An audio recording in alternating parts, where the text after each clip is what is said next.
So if we were going to apply a joystick, say for instance we didn't want to use joystick ID 0 and or we wanted to have multiple players. If we wanted to do a second player, you could do joystick ID 1. If you have two joysticks connected to your computer or to your device, then this will it'll just automatically be the other player's joystick. Also on the keyboard, the number pad by default, if you go back to your settings on the main menu page, you'll have the joystick options, and by default it'll be the number pad, and then I think player 3 is IJKL, so you can actually play 3 players on the keyboard at one time.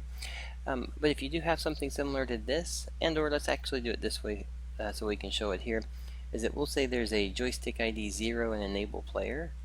And I'm going to go ahead and use the eyedropper and actually put 2 players in, so both of them have the same ID, which means that my WASD or arrow keys or joystick, the same one will control both of them. So now I'm actually controlling both players with the same thing. Alright, so very simple. In order to attach a control to a player, it's just simply changing your slider and choosing which one you want to make available. If I was to say change my joystick to 1, that means that my number pad key is going to be the controlling joystick for that one, WASD will be the controlling one for the other.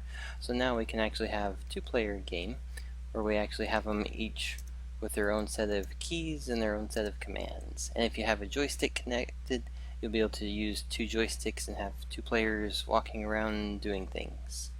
Alright, so that's basics for the joystick ID, basic for enabling player. We'll get more into that also when we start setting up larger scenes and explaining those things.